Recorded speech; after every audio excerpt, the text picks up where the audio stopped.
Greetings, everyone, and welcome to the weekly live stream for the Restitutor Orbis channel, where we're going to explore the unified theory behind Tartaria and the Old World. To get us started, I'd like to extend a greeting to all Prime Explorers, channel members, and frequent viewers of the channel, and all others joining us. We're going to be examining the grand theory that guides the entire channel, or at least the theory that I spend the most time exploring. And we're also going to discuss some of the other theories that we explore concurrently while we explore the primary theory. But it's good to see everybody. I'll give everybody a chance to get logged in and just see who's out there so far. Good to see you, Sooner West. Hey, Kathy, welcome. Peter, thanks for joining us. Hey, Amanda, thanks for coming. Hey, Battlestar Terra, welcome. Chassis, good to see you. Hey, Sky Sage. Jamie, good to see you as always. Sooner West, good to see you. Go Sooners. Music Holds a Secret, good to see you as well. And I'd like to extend a welcome to the new members and everybody joining us later. So, hey, Fairy Girl, good to see you. And I know this annoys some people, and guess what? I don't care, because we're here to explore and we're here to go through this together. Hey, Brother Adam, good to see you as well. So, the time paradox, the recorder paradox, and historical revision. A lot of what guides this channel revolves around these three concepts. And what are these three concepts? Well, we'll start with the time paradox. Now, if you've been watching the channel, it was over a year ago that we released the exploration, the date paradox, or the time paradox. What year is it? Because you'll see it's clearly shown here on the thumbnail. It was 2023 when this was released. Is it really 2023? Is it currently 2024? The answer is, I don't know. I mean, do you know what year it is? I mean, are you confident in what year it is? How many different dating systems do we have? And how many different ways have we counted years over time? And why is that pertinent and relevant to what we do, especially with our historical explorations?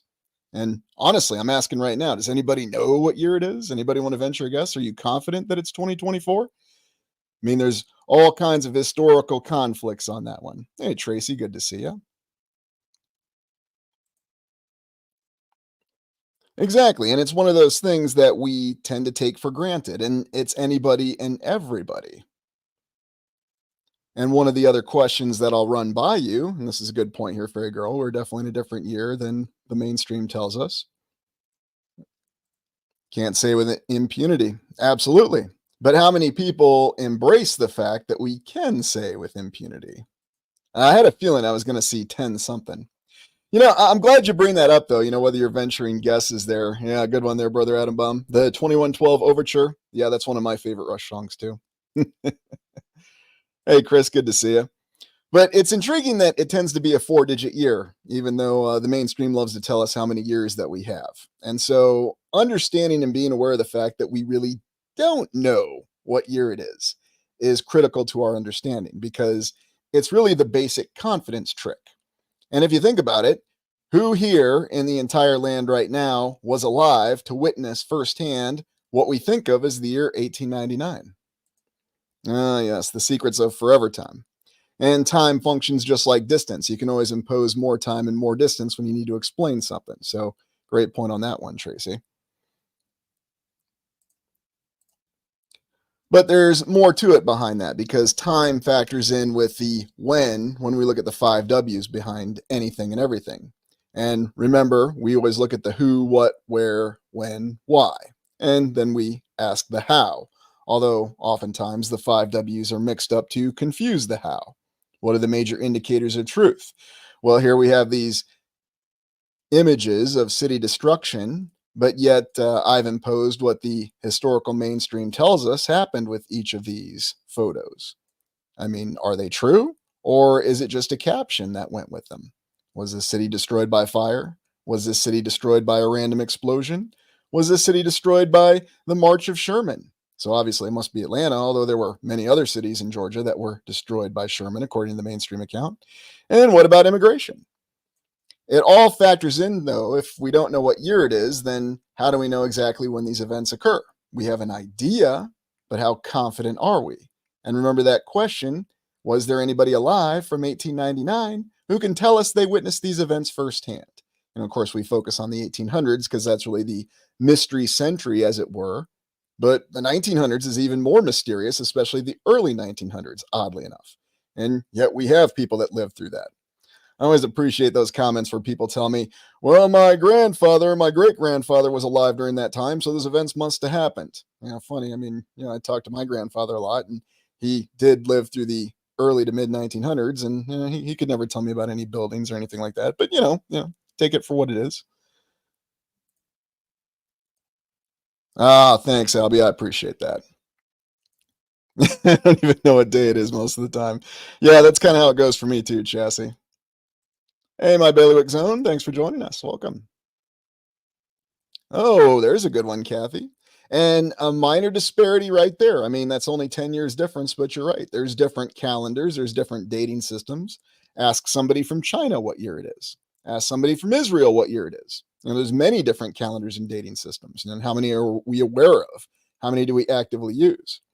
And then when you really want to throw confusion into this, imagine the fact that in the distant past, they were looking at different forms of dating. In other words, a season, or what we think of as a season, counted as a year. In some cultures, a month counted as a year. And then you have others with long count calendars, such as the Mayans. Now, did they really count a year the same way we did? We're assured that they did, but how do we know for certain? And now the recorder issue. So we talk about the time paradox, we understand the ambiguity of time, and now we go to the recorder paradox. So we have these professional historians, all these university omniscient know-it-alls, like unfortunately yours truly once used to be and now denies that, but the recorder paradox. So who's actually recording the events of history? Do historians record the events of history? These ruined cities always look like they've gone through a blitzkrieg. Yeah, blitzkrieg, carpet bombing, total saturation bombing. Yes, I use saturation loosely, but yes, it does look like there's all sorts of destruction. Does anybody know what film this image is from? And of course, I chose it very consciously. Ah, that's a good point there, Esma. Yes, January, February didn't originally exist. There were other months that were added too. The winners, yes, that's a good saying there, Peter. But then you could ask the question: who are the winners? Yeah, the victor. The victors do. But was there really ever any conflict? At least conflict that we know of. I mean, what do we think of current conflicts? Do we have different victors? Ah, there you go. Yes, Marine. Yes, Doc Shelley. It's 1984. Do you know about the Chronovision? Well, let's come back to that, Albie. Let's come back to that. So, on 1984, this is actor John Hurt portraying the protagonist, Winston. Very fitting name, especially if you've looked at the recent. And I do keep up on the news headlines, although I'll admit I don't read too deep in the news. But anyways, you remember his job, Winston, the character in 1984. He was part of the Ministry of Truth, and what he did was he went through news articles and edited them to conform to the current nature of events. So what you had was a constant process of revision on all historical documents and all news, and that was his job. And remember that Winston was a member of the outer party. So really what we would think of in our society as the middle class. And channel members might recall our little author that we looked at a couple weeks ago who was going after the middle class, saying that they're the cause of all problems and they stole the American dream. Yes, very interesting novel. But in this particular story, whether you're talking 1984, the book, or any one of the numerous film versions, and they're all pretty good. I got to admit, though, the one they put out in 1984 was very, very fittingly dystopian. But he would edit the news. He would edit history. He would change pictures. He would change articles. He would change names. He would change affiliations and reported events. And this was in a constant process of revision. Or you could even say it's an ideological revolution that's occurring with every article he alters. Now, am I suggesting that there is a real life Winston that's out there that's changing documents and news? No, you don't need to see it. You don't need that. This is an extreme example, but the idea of it is important. It's important to understand that perhaps our history, our understanding of the past is a lot more malleable than we're led to believe. What are your thoughts on that? The AI has revised history. Yes, yes, in some ways it has, and even references to the AI. He didn't die, but it was strongly implied he would die. Not to spoil it, but I guess you could say in a way he did die because oh boy, did he really give in to what happened to him. Hey, Sky Sage, good to see you. Yes, like a fact checker and a wiki editor. Great example. Much not quite to the same extremes, but we We're informed that we have different news sources. We're informed that we have different nations with different purposes, different intentions, and so on and so forth. But do we? I mean, it's oh, there you go. Yes. Great comment there, Robert. History is like a living document. I would even go so far as to say history is a living document. It's constantly being changed. And the reason I bring up the whole concept of who's actually recording history, the historians do not record history in the moment, do they? Whether it's a person who's an actual recorder, the job of recorder, or typically government official, whoever, whatever government official is recording history. And you might recall, hey, Chadwick, good to see you. You might recall that in one of our earlier explorations in one of the Iowa counties, they admitted that the official county records were kept by a judge in a shoebox. So, yes, your shoebox documents. It makes a lot of sense, doesn't it? Hmm. Indeed. Whose story? Well, I guess it depends who's telling it in the moment, right, Jamie? Quantum eraser, changing the past to change the future. Yeah, in a lot of respects, that's exactly what's happening. Hey, PJC West, good to see you as well. So, moving on, I thought I would introduce this idea of historical revisionism, critical re examination of historical facts with or without new evidence. Now, the concept of historical revisionism was argued quite extensively when I was still with the university. Because guess what? There's been a lot more historical revisionism, especially since the 2000s. And I don't think that's a controversial comment to make because it seems to have accelerated. Now, is that to say it didn't happen in the 1900s? No, it happened in the 1900s. I guess you could say the process just seems to have been refined and in a very insidious way because it always seems like everyone's always acting in the nature of doing what is for the greater good, but then you have to ask the greater good of who. By the way, why can you do historical revision without new evidence? What would be a reason? What's an example of someone doing historical revision without new evidence? Good question. More on that later. Keep that thought in mind, though, because we're definitely going to look at it. Watch it in real time with the American media. Yeah. And now they've got the process down to where they can change it every day or every hour. Reverse course. Oh, we got something else to tell you. Reverse course. I saw the Catacomb of Paris and the Last Supper woke parody in the Paris Olympic ceremony. Isn't that weird? Yeah, I'm going to come back and take a look at that. There's weird stuff going on. Although I'm under the mindset now that they're just throwing that into every opening Olympic ceremony because, they've got to obfuscate what they've already shown in the past. So, hey, Polly, good to see you. Thanks for joining us. Ah, yes. Great way to say it, too, Esma. Social issues. And oddly enough, that's been going on since the 1900s, and it's very easy to document that, or at least have a hint that that's what's going on, that they're constantly revising history in the name of social issues. Hey, Tara, good to see you. Aloha. Well, and good point on Wikipedia. Think about that because prior to the advent of Wikipedia, everybody relied on their encyclopedias. Now, whether that was Encyclopedia Britannica or one of the Time Life series or whatever, you had your fixed books there, and that's what you would refer to, and that's what you'd go off of. But now you have a true living document, referencing what Robert said earlier. You've got an online document that can very easily and subtly be changed.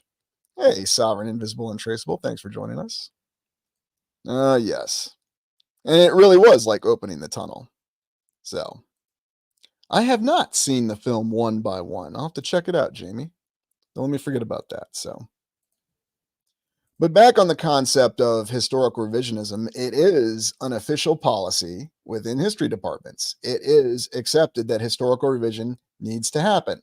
Now, how legitimate is it? Well, that's what we're going to discuss. Because some people believe that historical revisionism, it's the reinterpretation of a historical account or narrative based on actual facts and authenticated evidence. That's what we used to be told. So you had to have new facts and new evidence. You couldn't just change a historical account. But now you have what they call historical distortion, when historical accounts or narratives are changed to suit a quote unquote personal agenda. Yeah, sure, it's a personal agenda. It involves disinformation and lies to change history. So, does it really seem like someone is concerned about maintaining an objective historical account, or can someone really change a historical account to suit whatever point they want to make? Or maybe they have a purpose behind it. Maybe there's a reason to keep everyone confused, because what do we like to say when people are confused? They tend to defer to what more when they're confused? I think if you've been on the channel, you've heard me say this a few times. Yeah, wouldn't it be nice if we could just get the truth? I'm all about it too.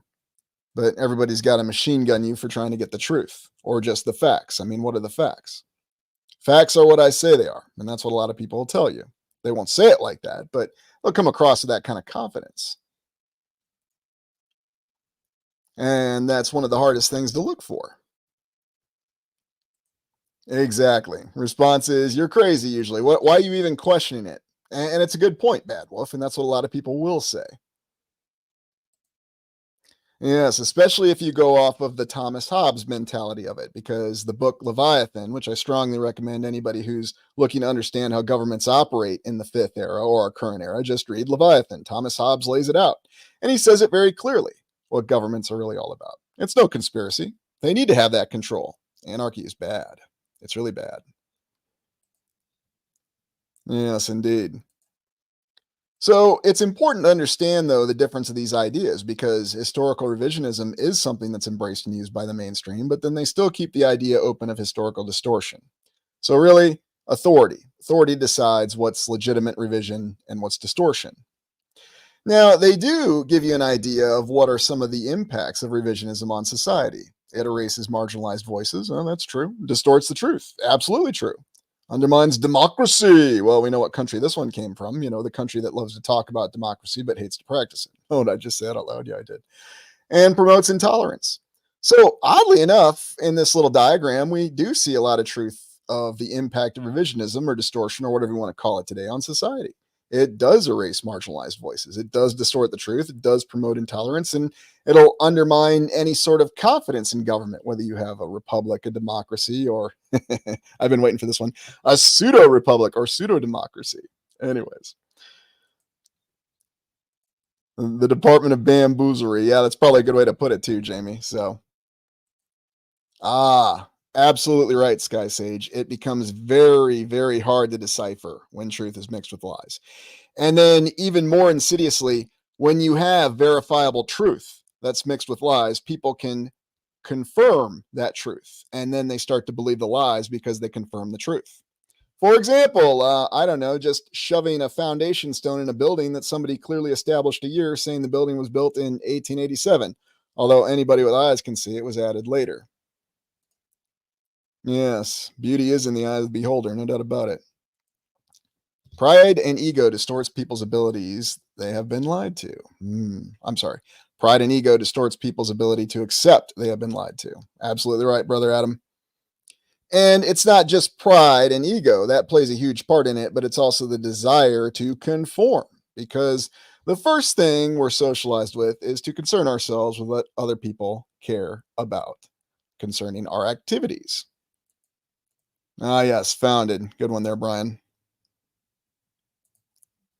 The general public not questioning history is a problem too big to overcome, it feels like, unfortunately. Well, it depends on your perspective. I mean, are we looking at society, or are we looking at what we can do as individuals or a small group of individuals? Awareness does go a long way. Now, we looking to fix society all in one stroke? No, that's not realistic, but we can definitely understand where we are as individuals, and then we can make a difference in our own lives.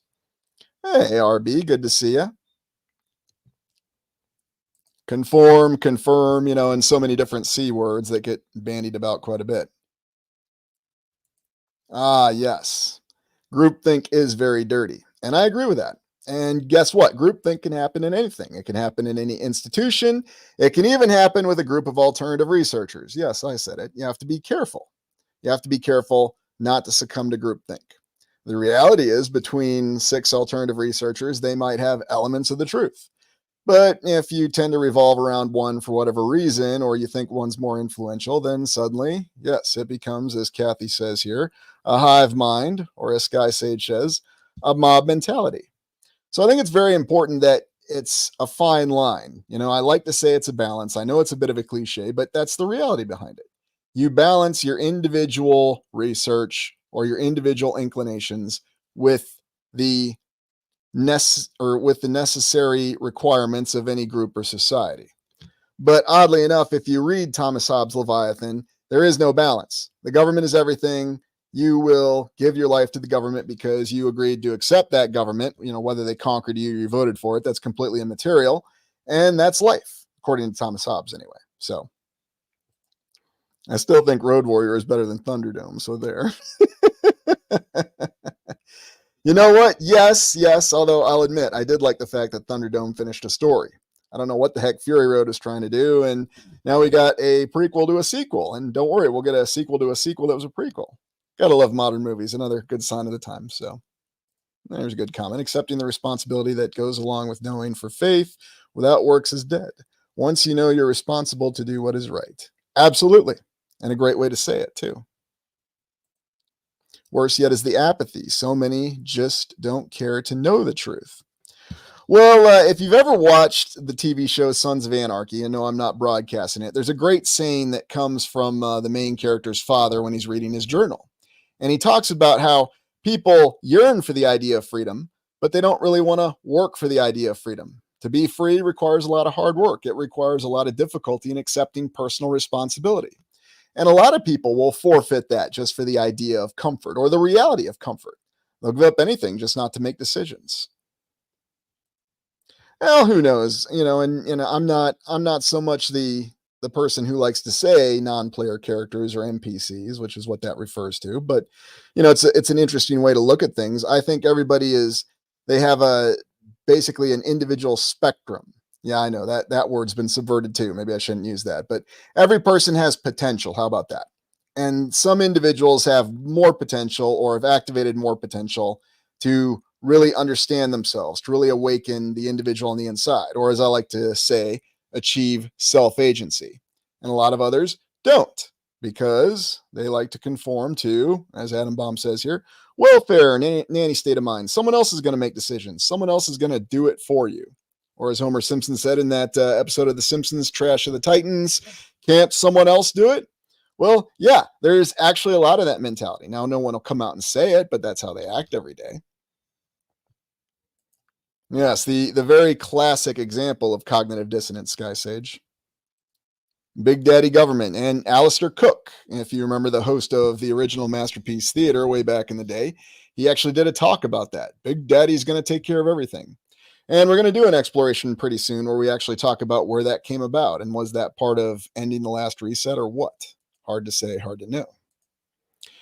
2020 showed me just how much people do not want real freedom and will love to take others' freedom away. Yeah, that's an unfortunate truth, RB. Although the other thing I'll say is that's always been the way it is. It's just it seemed like it had to be a little bit more wrapped up or a little bit more dressed up in the past. And now, it's no big deal. I have power, so I can enjoy exercising that power over others. All right, moving on. And our good old friend Ken Burns here. And we might recall that Ken Burns in his Civil War series, he actually gets a lot of grief from historians. And I want to bring that up because he's acknowledged as a filmmaker, an entertainer, and a lot of legitimate historians. In fact, you even find writer Shelby Foote, whether you want to consider him a legitimate historian or not, criticizing Ken Burns about the fact that he believes he changed a lot of the theme of the U.S. Civil War in the eponymous series, The Civil War. And so why do I highlight Ken Burns? Because Ken Burns is someone who does reach a lot of people. His movies are seen by a lot of people. So do they influence the mindset? Is it part of the revision that's constantly occurring? And you could argue yes. I mean, just go back and look at the films about the Civil War, the United States Civil War I'm referring to here, and see how the perception of it changed from 1960 to 1980. I mean, very, very interesting. And oddly enough, look at how many photos suddenly got coughed out to the public when the Civil War in 1990 was released. Nobody had seen a lot of those photos. Of course, there's no combat photos, but it doesn't mean it didn't happen. It just means it's not likely it didn't happen as they told us, right? Ah, yes, yes, yes, yes. Well, and every director's done it to some extent or changed the way to look at it. Boo Ken Burns. That's a good one, Kathy. Were you saying Boo Earns or Boo Ken Burns? I'm not sure. Good reference there. Yeah, reinforcing the narrative is really what it comes down to, or reinforcing what the perception is supposed to be in the day. And believe me, this guy has moved the needle quite a few times without fail. And then here's a great example how we saw it, how it really happened, how other people saw it. Now, I'm going to break early for our 2 minute break because I really want you to think about this one and really take this to heart because this could be any news article. This could be any title. This could be any event that's happened, but it's important. And it's important to be aware of this in terms of how your perception of this event can be affected. Because could there be an explanation behind each of these images that you see? Is there something more that's going on here than what you might think?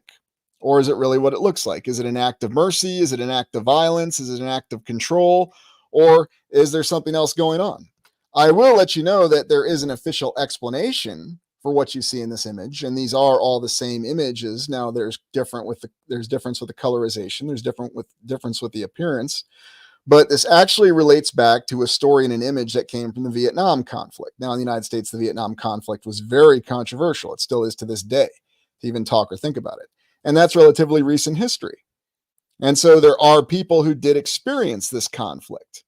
And so, why is it important to understand this for the recorder paradox and the historical revision? Because remember, the person that recorded this event is not the person who's going to interpret it historically in the future. So those are all important things to think about. The canteen had whiz in it. Yeah, are you referencing what was it? I think it was season 3 of Game of Thrones there when they gave Jamie Lannister that. Yeah, I remember that scene too, Jamie. Reminds me of Anderson Cooper getting caught on his knees in water while he was filming live, saying it was up to his chest.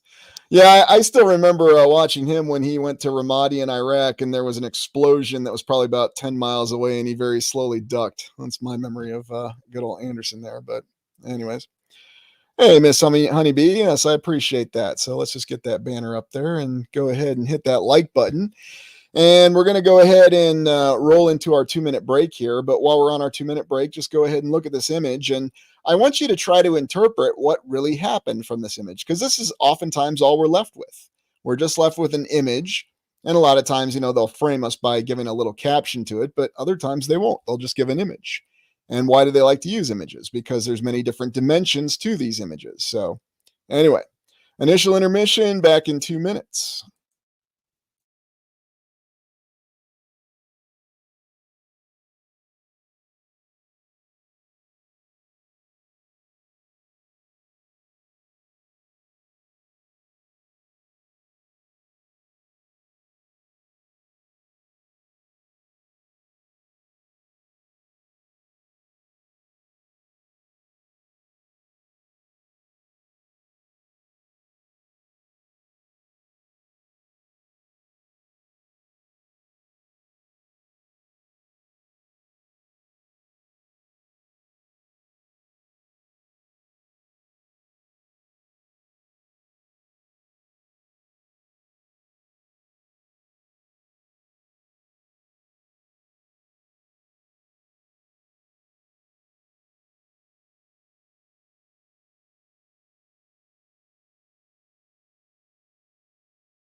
All right, so we're back and looking at this interesting image here that we tend to get with any sort of conflict. So, in any event, what's the difference between how we saw it? Well, what you have uniformed military personnel here.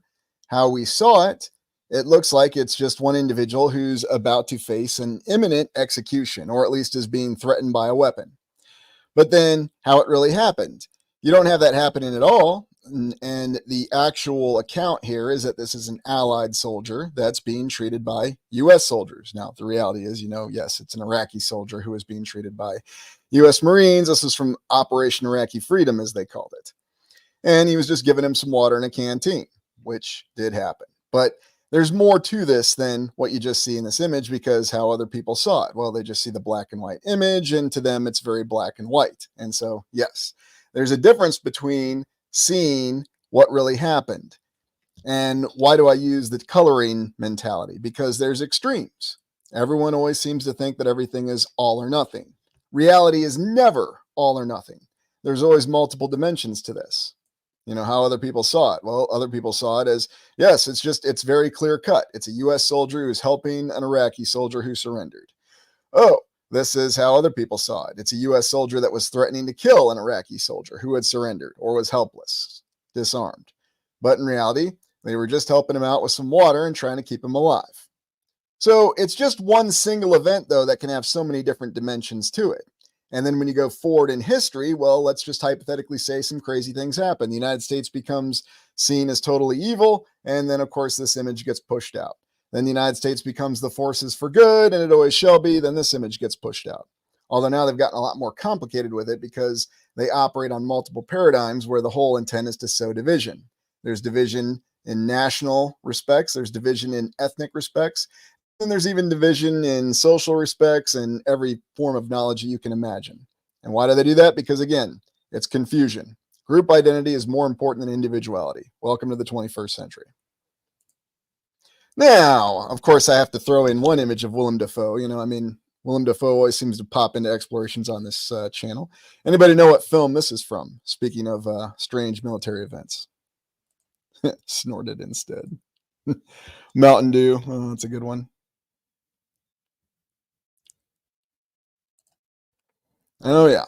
And World War II turned out to be a much more dynamic conflict than we like to think. Ah, yes, right, all of you. Platoon. Tom Berenger and Willem Dafoe, Staff Sergeant Barnes and Sergeant Elias. Oh, just you wait until we get to the Dr. Zaius exploration. That's going to be interesting. I worked in operations at the Seattle branch of a stock brokerage and lived through the crash of 87. I was with my own eyes the reporter photographer dumping several boxes of stock trade. Yes, indeed. And a lot of us witnessed a lot of things like that. But, of course, it's never captured. Nobody ever talks about it, do they? Until well after the fact. So what's interesting about Platoon, and the reason I bring it up, is what a lot of people don't understand about Platoon. I mean, they understand it on reflection. But you'll find that some veterans really appreciate this movie. And I'm talking about Vietnam veterans. I'm not talking about other veterans. But Vietnam veterans that were there, it seems to go about half and half when you talk to them. Half of them appreciate the movie and the fact that it's really a microcosm, one platoon, for the entire conflict of Vietnam. But the other half don't appreciate it at all, because you see some of the worst respects of what happened with certain service members over in Vietnam. The war crimes thing, everything going on, randomly killing and terrorizing villagers, the whole rape, pillage, and murder, which was shown in this film.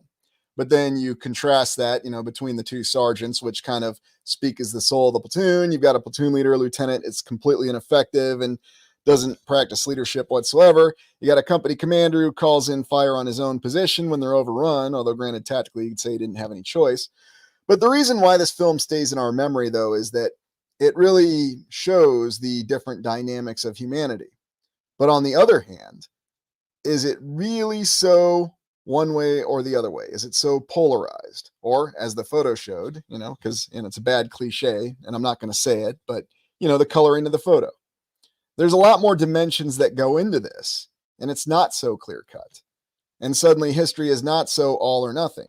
But are we told that it's all or nothing? Yeah, he sure did. Run through the jungle, no doubt about it. No, and I think, Julia, the reason why the film resonated with people was that it really gave you an idea of what it was like to actually go walking through a jungle for hours on end. And it's not a very enjoyable experience, to say nothing of the events that are happening. Whether you're getting attacked by fire ants, you're watching your friends get killed, or you're watching innocent people get killed. mean, that's something the film really showed quite well. So these are all terrible, horrible things. And we know war is a terrible, horrible thing. And yet, for some reason, we just keep diving on into it. I mean, now in the United States, we like to say, well, hey, at least we're not engaged in any wars ourselves. We're just helping other people fight wars. So that's kind of okay. Now, the other film that I didn't show, yeah, maybe it was, who knows? The other film I didn't show about Vietnam, but I've talked about it, is Apocalypse Now. And there's a great line in Apocalypse Now that Captain Willard, Martin Sheen's character, says that I think is very applicable. And one of the things he says is, you cut someone in half with a machine gun and you give them a Band-Aid. And there's a lot of truth in that, especially when you look at how military operations go with the United States. Really anybody, but we'll say the United States because that's who's being talked about. Uniforms. Why are they a thing in war? Good question, RB. Very good question.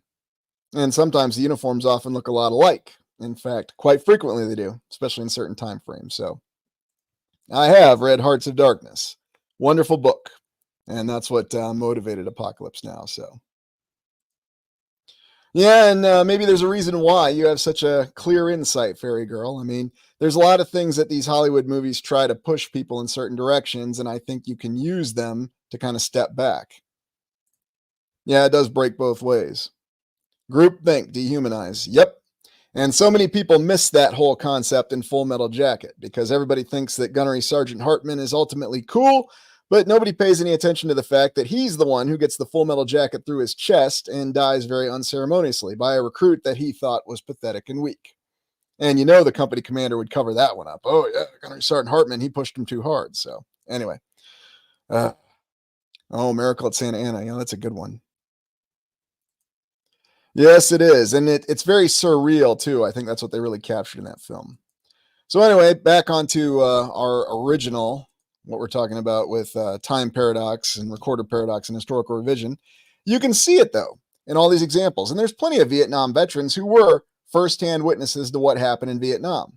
But can any one of them tell you exactly what the war was all about or what was going on? If Sergeant Elias survived and you could talk to him today, could he tell you what was going on or what it was all about? He had his ideas. If Sergeant Barnes survived and he came through and, had a scar on the other side of his face, would he be able to tell you exactly what it was all about?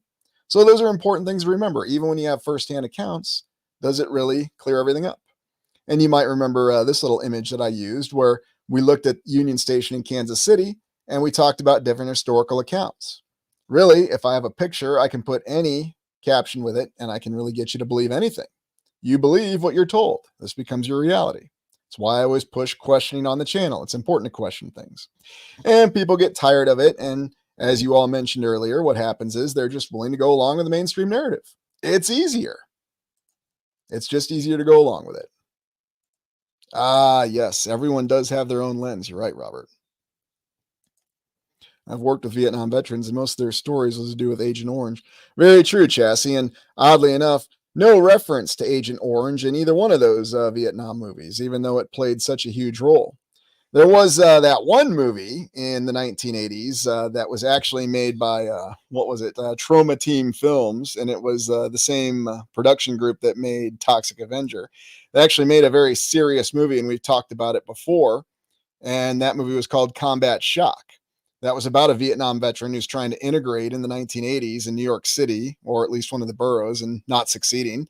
And his child is also a victim of Agent Orange, and then he's got another one coming. So anyways, it just gives you that idea. There's a lot more to it. And yet one of the most essential events of Vietnam that affected the most veterans doesn't even get talked about in films. So again, make of that what you will. But that is absolute truth. Yep, Combat Shock. And no, I'm not going to recommend the movie, but it is a terrifying and brutal movie, and it's made on a shoestring budget. But yet they really conveyed the true horror of war, and then even more so, the real horror of genuine post-traumatic stress. Now, of course, that term gets thrown around, but what you really see it's coming from is that there are people that are trying to pull down this guy who's trying to reintegrate. So that's what the whole movie's about. Strategically transfer equipment to another location. Steal. Yes, ever so true. And so this whole idea of historical revision, why does everyone refer to Tartaria in the old world? And you might remember these are the major theories that we have. And so we'll go to the next point. Theories of existence. Now, What's reality? Because now that we've questioned time, we've questioned history, we've questioned record keeping, because remember, record keepers and historians are not the same person. What are the theories of existence? And you may remember this slide if you haven't seen it. And it's be the first time you've seen it in a while. But it talked about some of the major theories. History is not what we believe. The dates, years, and perception of events are altered from the objective truth. And we just established that they are altered. And the main theory of the channel, it's the five eras theory. It's another way of looking at what happened in history based on observations. But there are other ways to look at things. Now, how do you say that? Well, reality is solid, but the past has been altered. Our understanding of the past has been altered. So we have the five eras theory. And this is the main unified theory that we explore the most on the channel to explain Tartaria and the old world. Mass sacrifices to make a small group of people lots of money. True, Julia. Although, if you have total control over the money supply, or you say how much money there is, what do you even need to do the sacrifices for if it's not for money? Another old question. Ah, yes, keep them confused and they'll argue forever. True enough. But that's why we examine that, the five eras theory. Are we living in a dream? Is it something else? I don't know. And then looking at the five eras theory, so breaking it down in the foundation eras, the Tartarian age, the monument dome era, and then the contemporary era. Now, I'll just run through this real quick because the five eras theory, we've talked about it, you're relatively familiar with it. And if not, you can certainly go back and watch that video. But the foundation eras, the earlier civilizations of humanity, which are referred to in many different documents, even official history, but then also in the Bible, legend, other sources. There were civilizations before us. How great were they? What kind of heights did they reach? Well, according to legends, they reached quite high. And so it goes along with the concept, the main component of our theory is that we've lost much capability, our longevity in life, our creativity, our inspiration, our self-reliance. The Tartarian era, that's merely a name of tribute because really, you could call it whatever era you want to, the era that preceded ours. But most of the remaining architecture we suspect is from that civilization. But we have foundation eras, the star forts, the great retaining walls, the vast basements and underground complexes that we have that are below the buildings. And those are certifiable, observable, and repeatable on exploration facts. Then you have the contemporary era, last 170 years. Now, is it really 170 years? I don't know. Was it around 1850? I don't know. Could have been around what we think of as 1930 for all we know. Keep that in mind. But photos, accounts, history, relocations of people, asylums of all types, all the remaining buildings are repurposed, and it's based on illusions of achievement. And you can see a picture of those illusions of achievement. Because what do we like to tout? Well, we like to tout about all the things that we did. Ah, yes. And a good way to look at it, too. Atlantis was about the first most advanced civilizations. And no doubt, Chassis, it's a reference to that because all the references to Atlantis do indicate that. And I like to say one of the terms that I have, or one of the sayings I have, is that Atlantis is something that existed in the 1900s. Atlantis was Tartaria in the 20th century. Same thing. You're referring to the same thing, a previous civilization. Although I suspect that there were more and they had more capability than we realize. But could there be something else behind it? Yes, reality could be a simulation, and anything is possible in the simulation. Now, you might remember this is the original five eras timeline that I had with the Golden Age and the Tartarian Age and Contemporary Age and breaking it down into different eras. But we refined this, we moved on from it. And it might be possible that in the distant past, things were very different, that we had mega flora and fauna that existed, that this was a giant tree, that these were gigantic animals, gigantic, colossal people, even. We just don't know. It's a theory. And it could have been in the very early eras, what we think of as the first or second era. That's the beauty about the five eras theory. It does make room for all these things to be possible. Now, it could be that, yes, this is merely just an old rock face. It's not a volcanic core. I always found that a little interesting. These aren't really the trunks of old trees, but maybe they are. Maybe these aren't the life forms of gigantic creatures in the past, but maybe they are. The five eras theory enables this to be encompassed. However, it could be because it's a simulation, because you're trying to figure out, well, what are the rules? Ah, yeah, that's true. Or like that one film, Fantastic Planet. Hmm. Uh,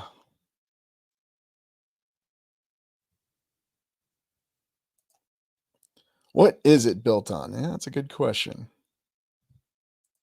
Southeast Queensland is littered with ruined megastructures. Yep. And you'll find them all over the place, and you'll walk all over them and you won't even think twice of them.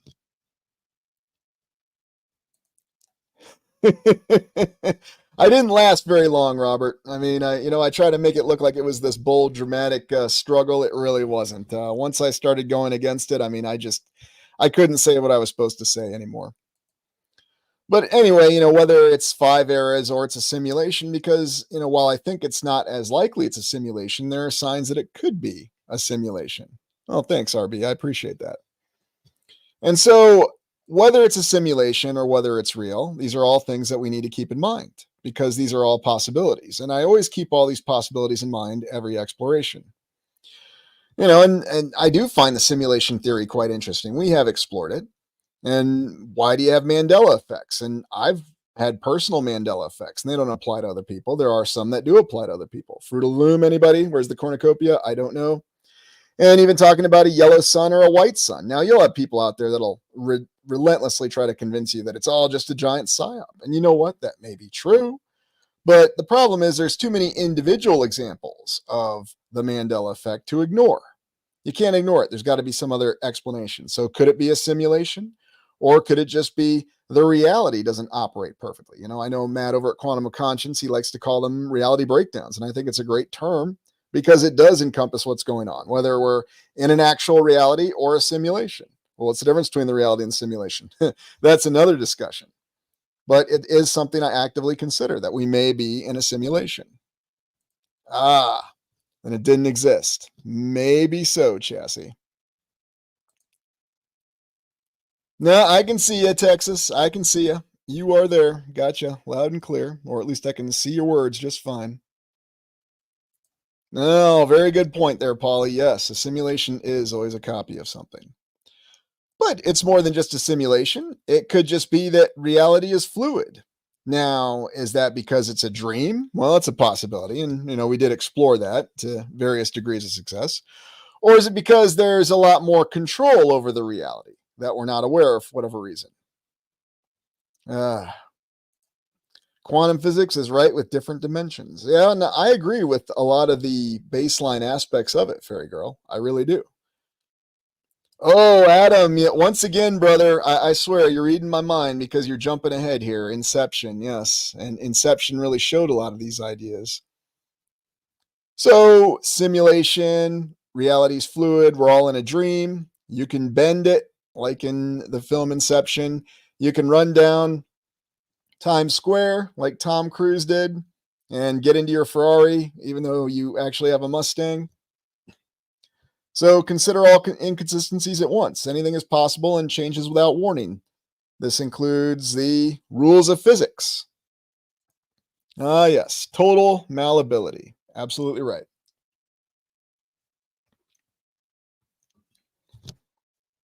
No, so true, Ronnie.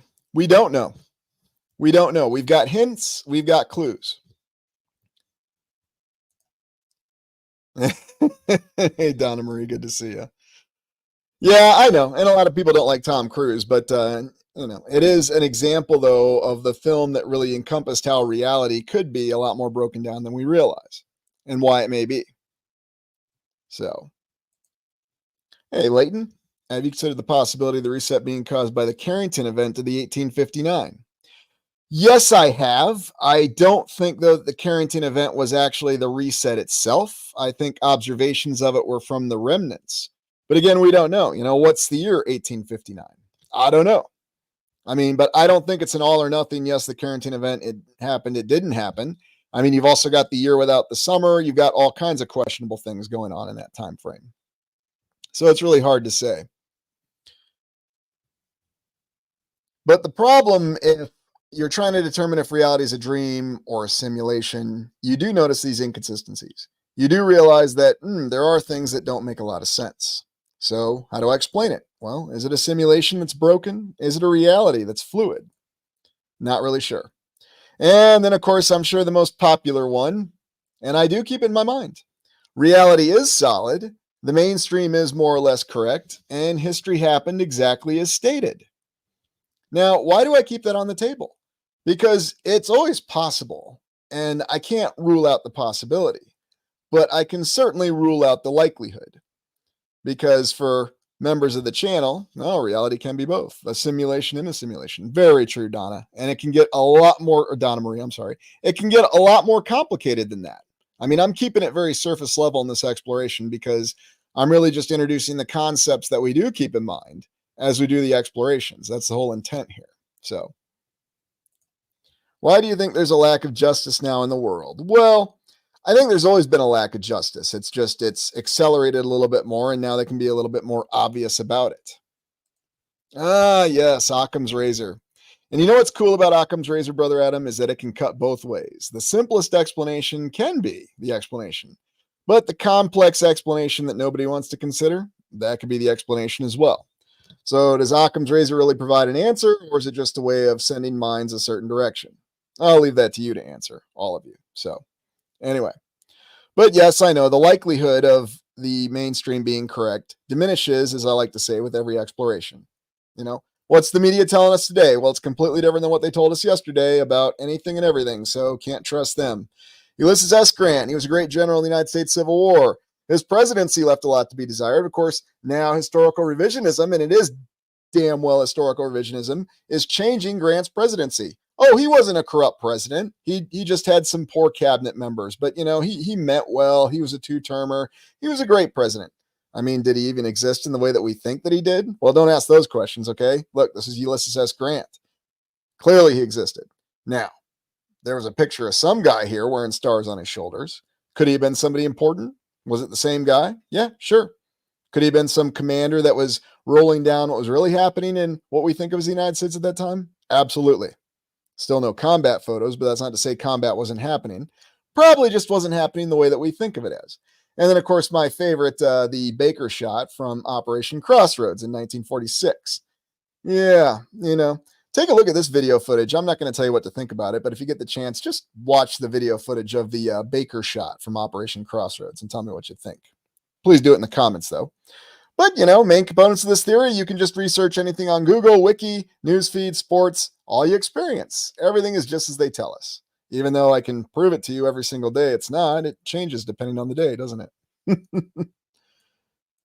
uh, there are no planets. They are wandering stars. Ah, lovely comment. Knowing is void of doubt. This is very true, Miss Honeybee. And it goes down to a lot of people needing to know. We need to have answers. So I'll just accept whatever answers I can get. Beat bop bop programming. Yeah, pretty much. Just march to the tune of the drum, right? So anyways.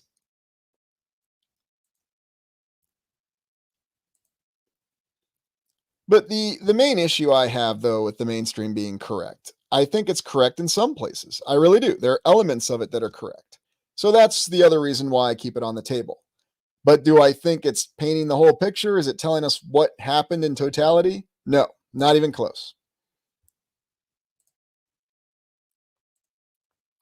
We need reason, and people will believe what is comfortable. Unfortunately, Vaughn, that's absolutely right. And it goes back to the old saying that people don't like to make decisions. People like to empower others to do that. They just want to be comfortable. Life just wants to be easy. Now, is that all of us? What you got here, Starline? The holographic universe. Reality is malleable. And that could be a distinct possibility as well. And especially if you look into Gnosticism, which a lot of people will deride, there's elements of that. Or watch the John Carpenter film Prince of Darkness. Anyway, so we'll move on. Courage and imagination. And the only reason I share this, and yes, these are two stills from one of my favorite films, the original Clash of the Titans. Don't get me started on the remake. I'm not going to get derailed with that. But courage, the ability to do something that frightens one. And yet people have different kinds of courage, but oftentimes courage can be subverted to do something terrible that you wouldn't do normally. And imagination, the faculty or action of forming new ideas.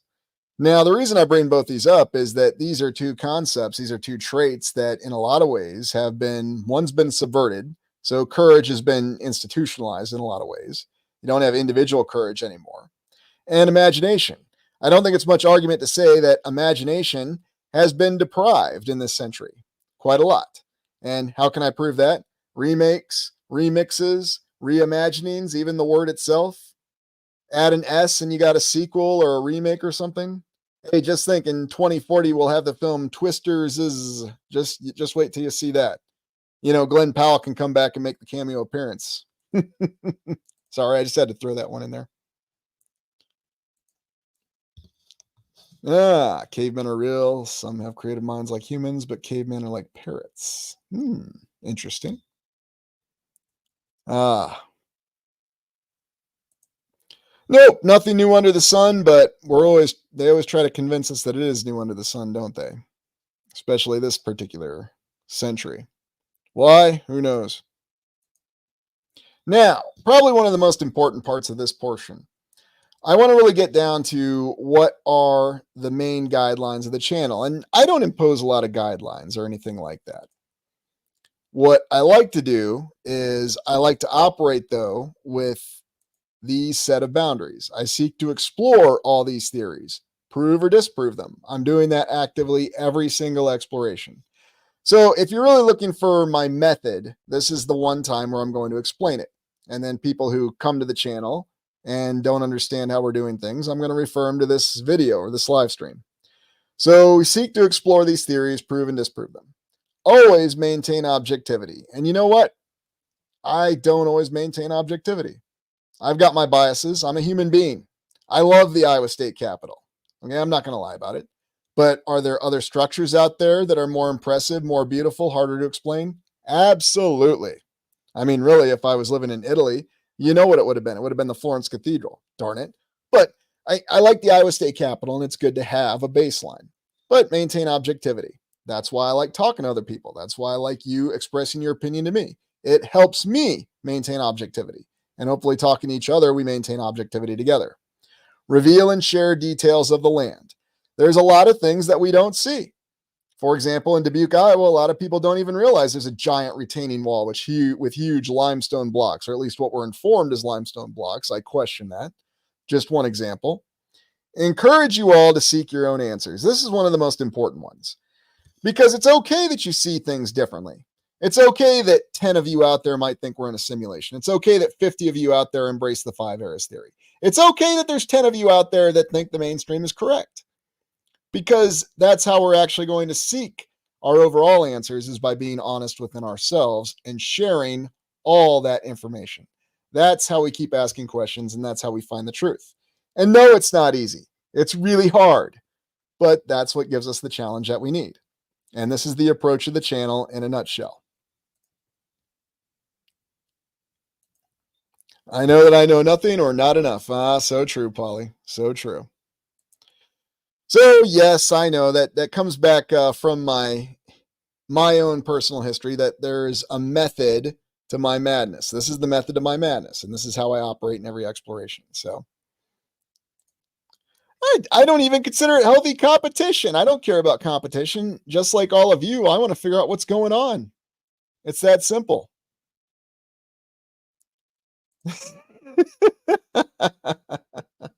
It was the best Mad Max film, okay? It was. But anyway, so this is the method behind the channel. And that's what's evolved into the current 5 eras theory. And pretty much every exploration that I do, everything is put within the 5 eras theory. Now, the 5 eras theory does operate under theory number 1, that there is an objective reality, but there are glitches to it, or there are areas where it doesn't make a lot of sense.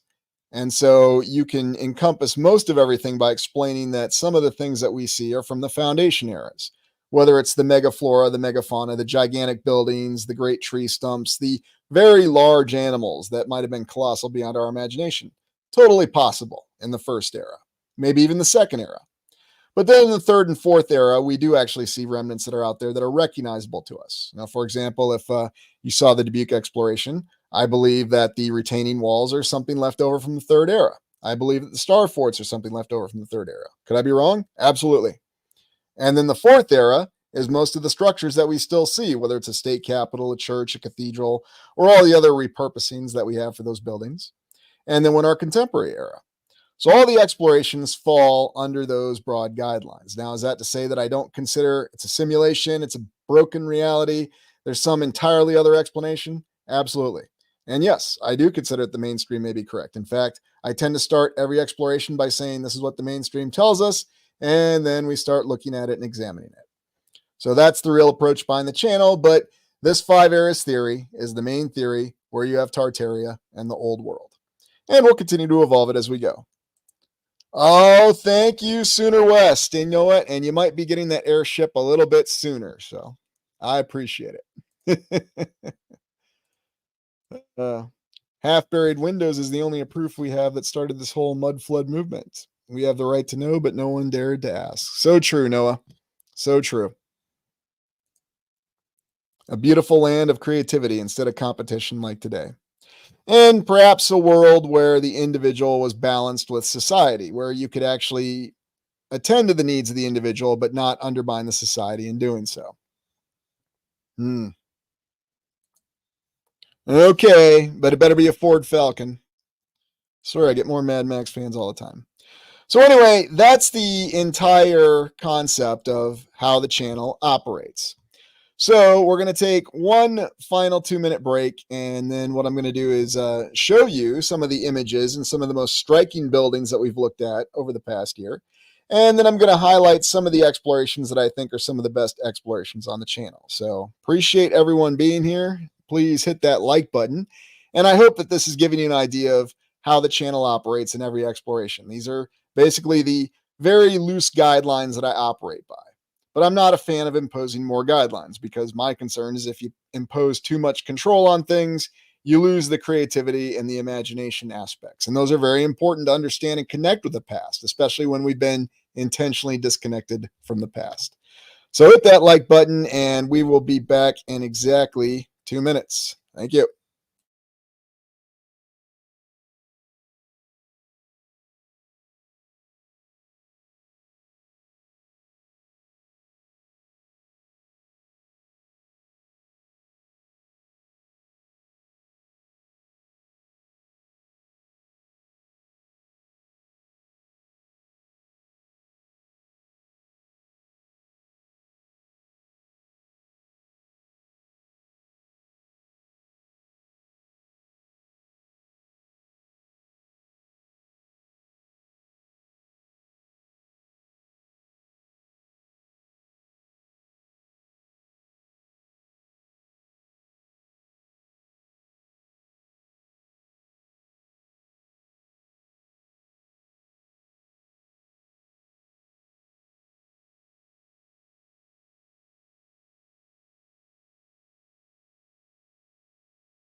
All right, we are back, and I just wanted to share this all with you for those of you who have come on in to take a look at the unified theory of Tartaria in the old world.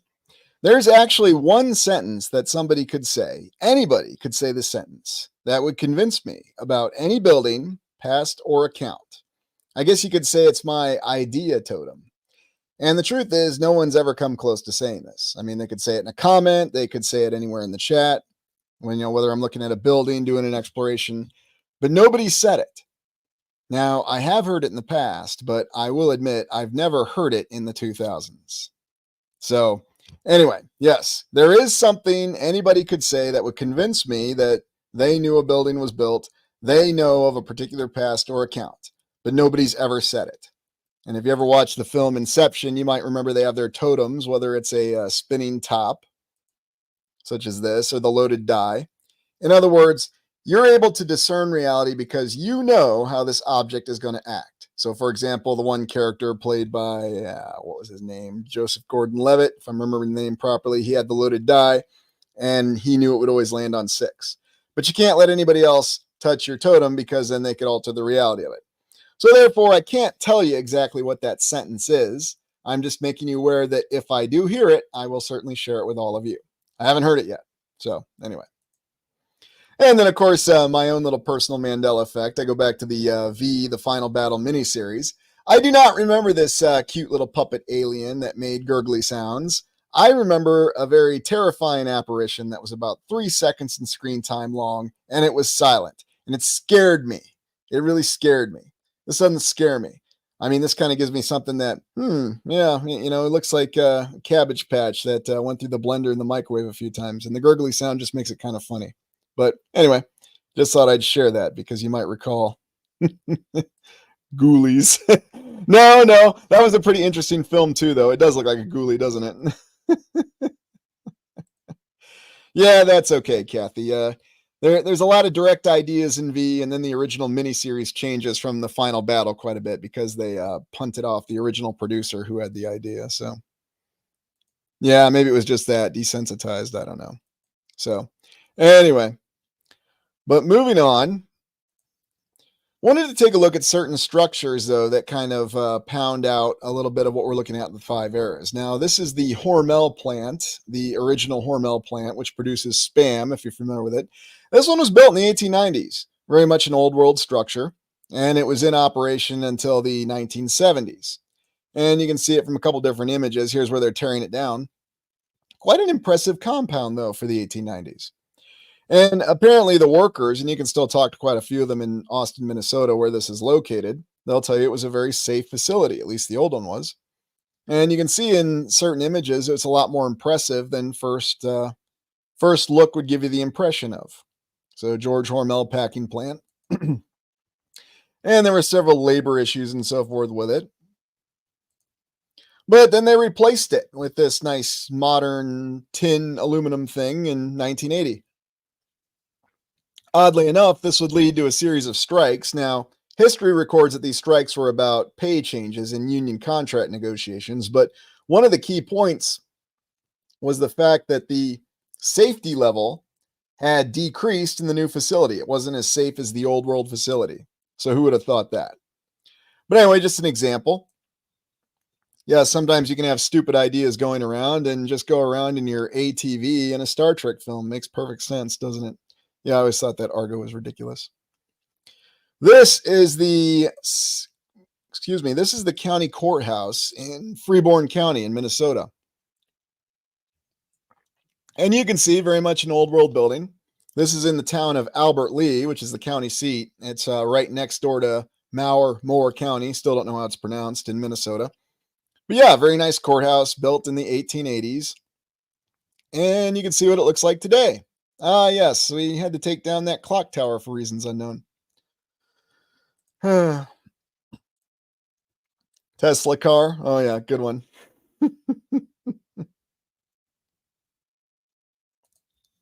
Eating raw. Oh, gosh. Oh, boy, where is this conversation gone? Albert Lee, great singer. Yeah, yep. Yeah, exactly. They totally defaced it. Although, one thing I'll share with you, when you look closely here, so this new extension here, they've tried to replicate the appearance, but I think you can look closely enough. So you can see this is facading. This is just concrete that's made to look like what they'll tell us is limestone, redstone, or whatever. But you go and you knock on this. So knock on the new stuff and then knock on the old stuff. Huge difference, even with what you think of as bricks. So I'll give Freeborn County and Albert Lea a little credit. They at least copied it in visual appearance. But you can tell the difference between the old original structure And you can tell they had like a little factory power plant over here with a nice big smokestack, and then the new one. So just interesting things to look at. Some of the explorations that we do. Yep, defaced, brought down. We do try. Yeah, we do. And this is just a classic example of it. Refaced humanity. That's a good way to look at it, too. Yeah, I think so.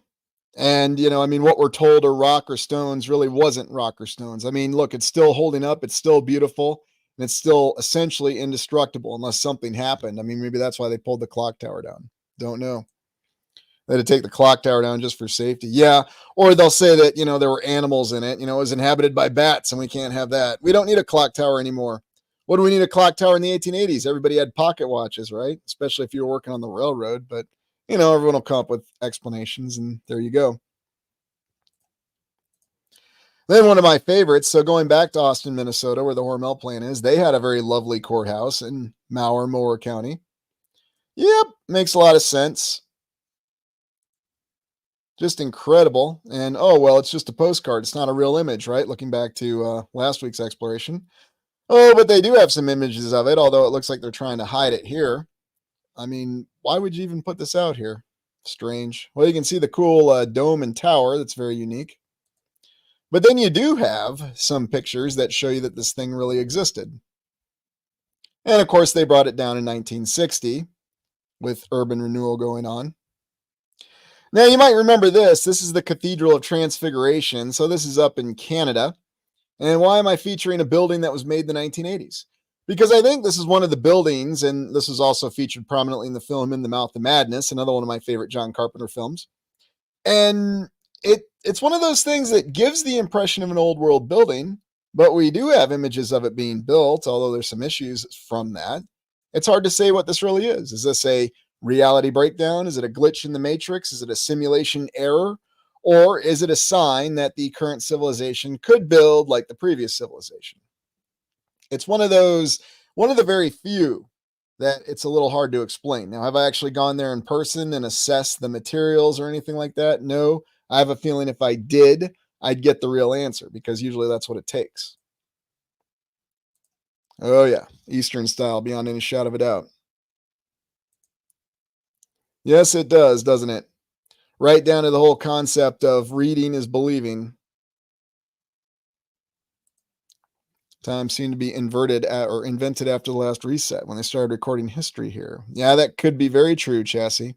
And filling it in the meantime as well. Yeah, it's funny. They call it, in the film, they called it a Byzantine church. But, is there really any difference? I don't know. True. And there's a lot of calendar changes along with that as well. I suspect, Heidi, because two reasons. One, they wanted to either keep them as trophies and repurpose them. It was easier. Not that they needed to do that. Or two, they could not tear them down. They lacked the ability to tear them down. But again, those are just theories. But I definitely lean towards they just simply couldn't tear them down. Like the Iowa State Capitol, the Florence Cathedral. How do you go about tearing something like that down? Or the more well-known example, the courthouse in Philadelphia. Yeah, I'd bankrupt the city to tear this baby down. So anyways, let me get that banner out of there. But moving on. And then, of course, you recall one of my other favorites, the Cathedral Basilica of St. Louis. And this is one of those deceptive buildings because you look at it in this image and you don't think it's large. And I mean, this thing is gargantuan. It compares to the largest cathedrals in Europe. It's an incredible structure. Now, oddly enough, I've had some people who've tried to subvert explorations on it by, well, don't pay attention to the exterior. There's nothing amazing about the exterior. This is St. Louis, and maybe as part of historical revisionism, not only will they say that St. Louis made a lot of bricks and shipped them all over the place, they made a lot of domes and shipped them all over the place. They made a lot of columns and shipped them all over the place. It's well documented, even though it doesn't make any sense. But I really appreciated this structure. And then the interior on it, where they try to get people to focus on the interior by saying it's got one of the largest mosaics outside of Russia. Yeah, Russia has structures with larger mosaics, but it almost feels to me like the mosaics in here are a bit of a distraction, as though they're trying to get you to not pay attention to how unbelievable this building is on the exterior, built in the early 1900s, of course, because when else would it be? And oh, just focus on the cool mosaic. But that's just my read on the situation. Maybe you think it's the grandest, greatest mosaic in the world, and that's totally fine with me. But just something else to think about. And then, of course, the Iowa State Capitol, building that doesn't really make any sense, that defies all logical explanation, a state that built it with funds that were refunded to it from the Civil War because somehow it coughed up 48 regiments, even though it had only been a state for a few years prior to the Civil War. Minnesota's even more bizarre, but it's one of many examples. And I like this early image of the Iowa State Capitol where it's just kind of sitting out there in the wilderness and people are just moseying up to it. You have to wonder if there's actually a lot of truth to this, if this is how it looked when it was originally, founded. Sorry, I had to go there. uh, yeah, exactly. And they're all palaces, really. Yeah, the other White House. Mud flooded windows. Oh, yeah. And I mean, it checks all the blocks. All of them do. What's this comment here, Donna Marie? There are 3 giant old world churches in Philly on Frankfurt Avenue in Armingo, about 5 blocks from Kensington. Can't miss the differences with the nearby new churches. Oh, so true. And isn't it nice when they park them right next to each other and it makes it real obvious? And for whatever reason, they do that. So, good question. How do you build dome roofs at any point in time? We're really struggling with that these days. Any ideas on the amount of time that transpired in between the cataclysm and the founding? No idea. I've got several theories on it, 76 mark, and I'll spew a couple of them in explorations. I mean, I don't really know. And honestly, as I've gone on with more explorations, I'm getting less and less confident of the actual unfolding of years in the 1900s. Yeah, I mean, it's getting that rough for me. So, as always, make of it what you will. And then, of course, one of my favorite altered images where, they dramatize the fire in the Iowa State Capitol. Oh, yeah, it's a little lovely image. And I actually saw the schlocky paper they had this printed on when I went there. So, again, make of it what you will. So, back to the question, why do we still have these buildings? Because they couldn't destroy them. They lacked the means to destroy them. Oh, yeah. Well, and, Vaughn, when you go in the Iowa State Capitol, you also see a very peculiar pattern that you might have seen on several of the explorations in the walls. I'm not going to say what that symbol is. I can't, but you know what symbol it is. Yeah, it's always a fire marine. Exactly, Jamie. And I think that's what I'm really finding out. I mean, just how fluid the timeline really seems to be and how messed up things actually are. Oh, yeah, beyond any shadow of a doubt. And for example, one of the reasons like a city like Dubuque, Iowa attracts my attention is it's essentially an entire old world city that's very well intact. I mean, a lot survived there. I mean, you go there and you probably have a really good idea of what the old world looks like. You go to Dubuque, Iowa.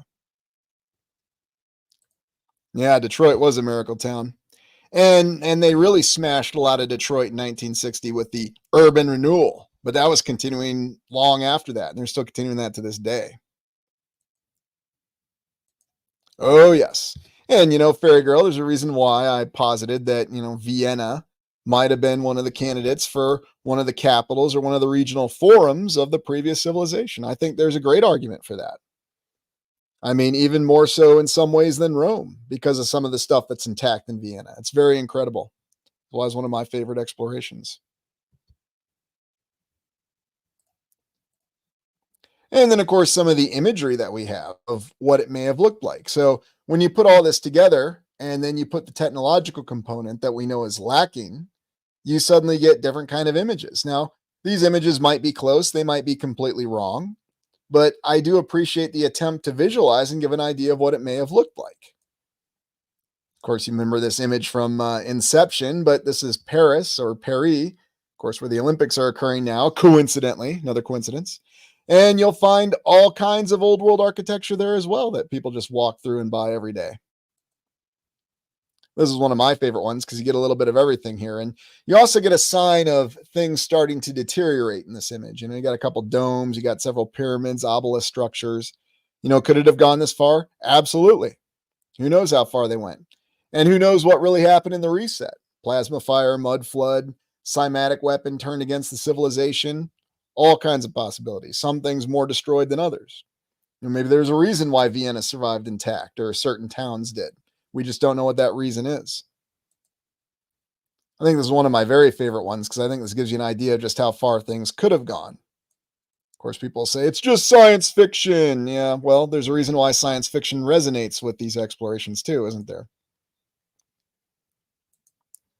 Death ray, maybe. Or maybe it was just some sort of power source or some sort of reinvigoration beam, if you will.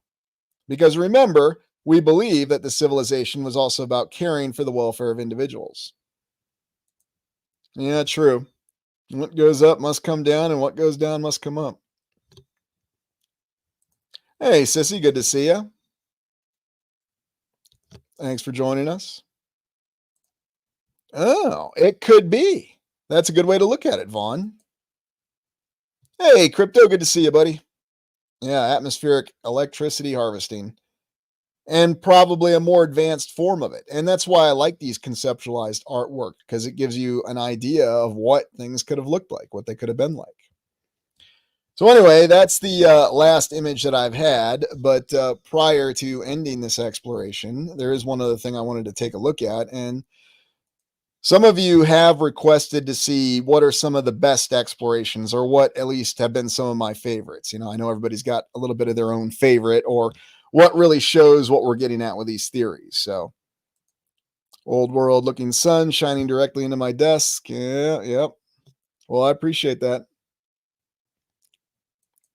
So let's take a look at what some of the most revealing explorations have been since we started the channel. So give me 1 second here. Stop screen. And here we go.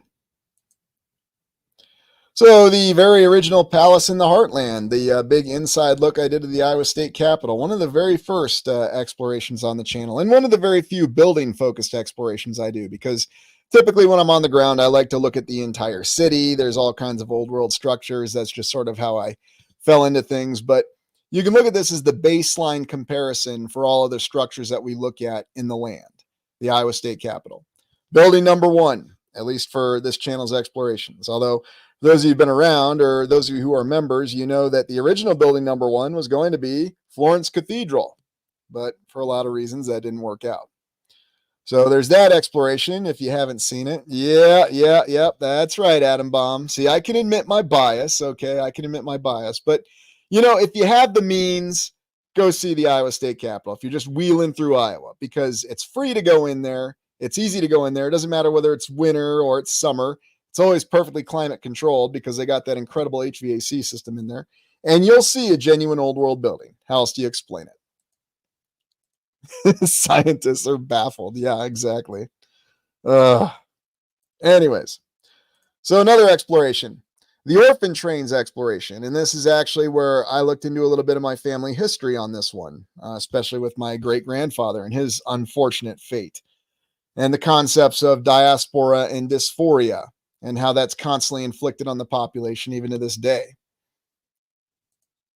And then, of course, the date paradox. So, another good exploration to watch. So, definitely check that one out where we explore and look at the different concepts of dates, talking about tombstones. How reliable are they? And then, of course, that good old J figure that factors in there. What's it mean?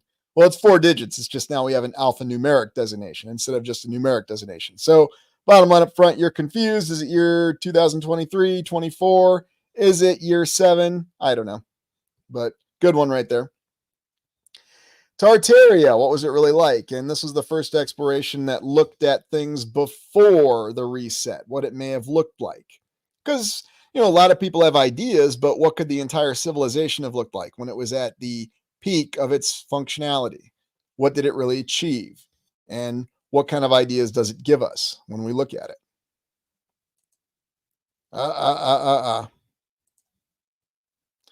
Told my friend's son to go look at the Iowa State Capitol and tell us what he thinks about it. Yep. So anyway, 1 second.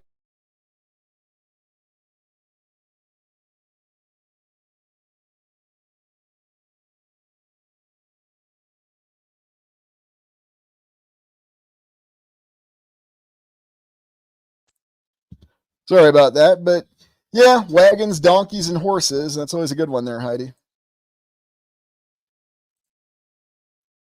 Would have never thought Iowa was so full of old world structures. Nope, or Oklahoma or Texas. They're all over the place.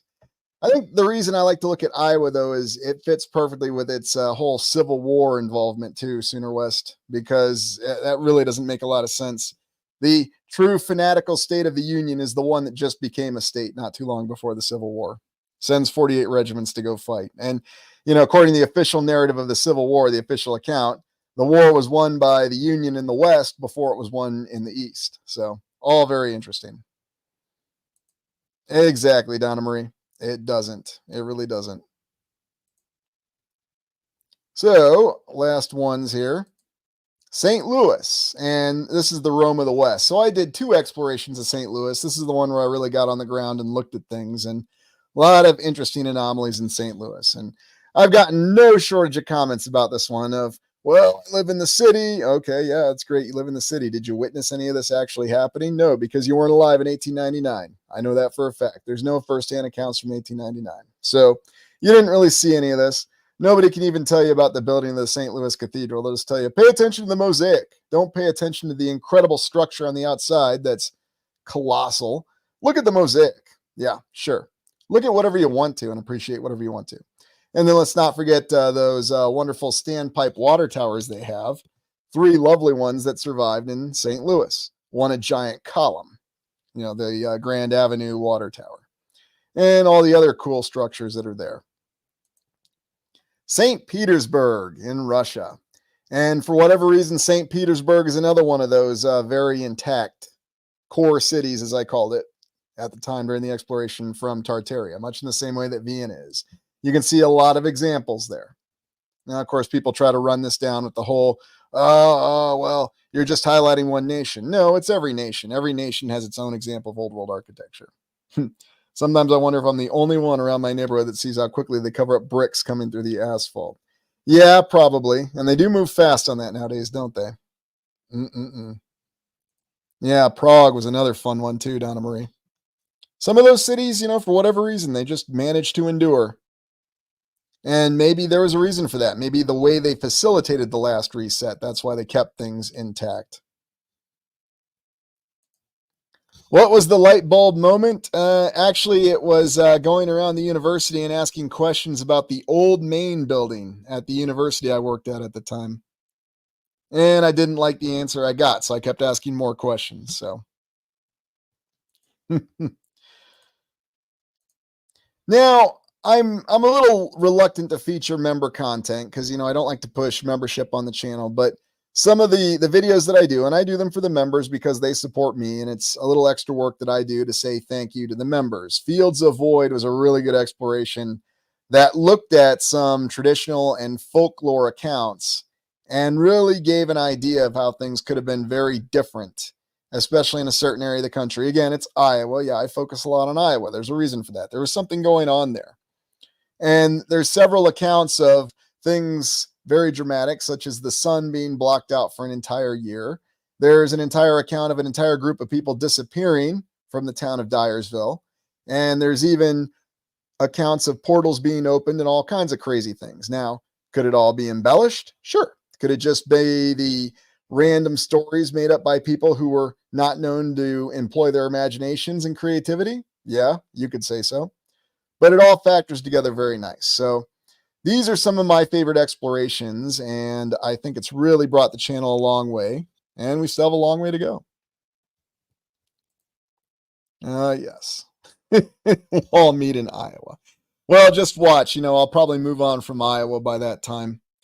I've started to move on to some other areas, but the reason that I liked looking into Dubuque so much in the area around there, especially Dyersville, is that Cathedral Basilica in Dyersville makes no sense. It makes no sense whatsoever. And then, of course, they plop the Field of Dreams there. They just arbitrarily select Dyersville. That's where they're going to build the Field of Dreams. So, anyway. Yep, it's a good one. So, in any event, I hope everyone enjoyed and appreciated this old world Tartaria unified theory, and it really gives you an idea of how we do business on the channel. Well, maybe that's not the best way to say it, but how we go about doing explorations. Oh, yeah, they got a pretty one in Madison, no doubt about it. And another lots of fire story there, too, in that little isthmus between the lakes. If you come to St. Louis, stay away from the North City County area. Rather dark in those parts. Yeah, that's okay. I already tromped through there. So I made it, but I appreciate it. Well, thank you very much, Kathy. Thank you, Donna. And I'm glad to see everybody's enjoying the chat too. So, yeah, it might well be. Well, thank you everybody for being here, and I hope you enjoy your week. I'm gonna catch up a few things before the end of the month. There's a couple things I need to re-release. We lost a live stream, so I'm gonna get that back out in the next couple days. And a couple other things. I'll just let me know in the comments what video you can't find. Oh. Well, the Fields of Void was one for the Prime Fairy Girl. This is for Prime Explorer, so. Crew, yep. Well, I greatly appreciate it, everyone. All right. Well, everybody, you have a great week, and we'll look forward to seeing you on the next live stream. And we got a whole slew of fresh explorations coming out in August. I've got the schedule filled. So, anyways, hope you all have a great week, and thank you for joining me. And most importantly, thank you for being here, and thank you for sharing your ideas. I mean, that's what means the most to me. So, what on the ground is coming up? Oh, you have to ask me that, don't you, my bailiwick zone?